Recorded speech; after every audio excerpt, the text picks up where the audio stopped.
on dit que dans la forêt, il y a des oreilles qui écoutent. Vous voyez des oreilles quelque part? Non mais franchement, Bah, ça se qui c'est pourrait. qui raconte ça, Fred? Ça Hein? se pourrait. Il y en a qui disent qu'il y a des oreilles dans la forêt. Eh bien, ceux qui disent ça n'ont pas complètement tort. Il y a un arbre qui porte des oreilles et j'espère que je vais pouvoir vous le montrer tout à l'heure.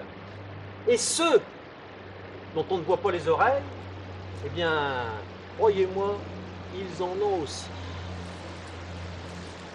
On dit aussi que tous les arbres de la forêt sont habités. Habités par qui? Par les insectes qui viennent pondre, s'installent au cœur des arbres. Oh, pas seulement les insectes. Il y a aussi des petits êtres, ou comme propre homme à genoux, qu'on appelle des lutins. Eh bien, ils vivent au cœur des arbres. Les fées, les sorcières, les diables et compagnie vivent aussi au cœur des arbres. Chacun a le sien. Et il n'y a même pas assez de place pour tout le monde.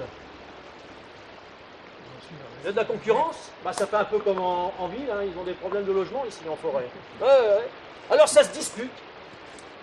Et puis un jour, tu as connu Alfred Ah ouais, bah Alfred de Feigneux. de Feigneux. Ouais, ouais. Un gars gentil comme tout. Il descend dans la vallée, main dans les poches, un peu fatigué. Un drôle d'histoire, ça, quand même. Drôle d'histoire, c'est vrai, c'est vrai. Et il n'était pas sans savoir que les arbres étaient habités. Alors il les respectait. Quand il est arrivé près d'un vieil arbre mort comme celui-là, bon, il s'est dit ça, un arbre mort, tranquille, n'embêterait personne. Il était fatigué, il est allé s'adosser au pied de l'arbre, piquer un petit roupillon, pour se refaire une petite santé. Mais à peine il avait fermé les paupières, qu'il entend un bruit. Alors il se retourne, et là il le voit, un lutin. Alors le lutin, en pétard, qu'est-ce que tu viens faire ici, toi? Hein? Qu'est-ce que t'as à me réveiller comme ça pendant ma sieste?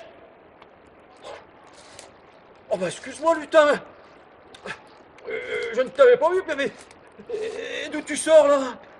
Bah, je sors de chez moi. Comment ça, de chez toi? Cet arbre mort, c'est chez toi? Bien sûr, comment qu'il faut que je te le dise? Tu n'as point l'oreille? C'est chez moi cet arbre mort, et tu m'as dérangé dans ma sieste. J'étais loin de penser que cet arbre était habité, mais si je l'avais su, je serais allé m'installer ailleurs, mais excuse-moi lutin, excuse-moi, bon, on peut en faire une salade, hein, bon. Et maintenant que je suis sorti, c'est pas pour rien. Tel que tu me vois là, eh bien, je vais t'offrir quelque chose. Toi, lutin, tu vas m'offrir quelque chose? J'ai l'impression de parler à un sourd, hein. Bon, oui, je vais t'offrir quelque chose. Tu peux me demander ce que tu as envie, je te le donne sur le champ. Ça n'arrive qu'une fois dans sa vie, ça. Hein, j'ai déjà rencontré un lutin, c'est rare. Alors en même temps, qui vous propose hein, ce que vous avez envie, alors ça... Alors notre Alfred, il réfléchit vite fait bien fait, il se dit, bon bah, c'est pas difficile, hein, il a déjà sa petite idée en tête. Hein. Mais l'autre, il le regarde, mais au fait, oui, je vais te dire, ce que je vais t'offrir, ton voisin, il l'aura en double. Et je te laisse réfléchir une petite heure, je retourne faire ma sieste et puis, hein. Ah, ça c'est vache. Ah ben, l'autre, il est retourné dans son arbre, là, finir sa sieste. Et Alfred, il a commencé à réfléchir. Bah, je viens de vous dire, elle avait sa petite idée. Hein. Elle a tout de suite pensé à un sac bourré de castors. Ouais. Ah, le voisin, lui. Il aura le goût. Ouais. Ah. T'as des idées, il en a. Hein. Ah, il pense à sa vache qui est tarie. Oh. Ah, il demandait une vache, tiens. Ouais. Ah, l'autre, là. Ah.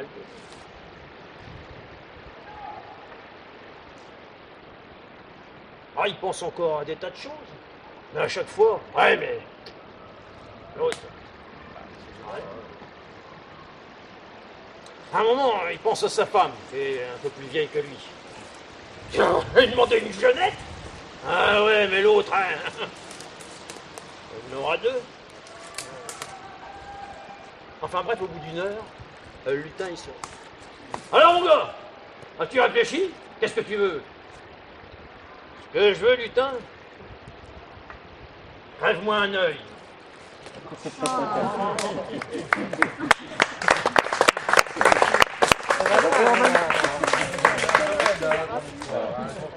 Il en veut vraiment au voisin. Alors t'as resté? Il l'a remis à l'envers.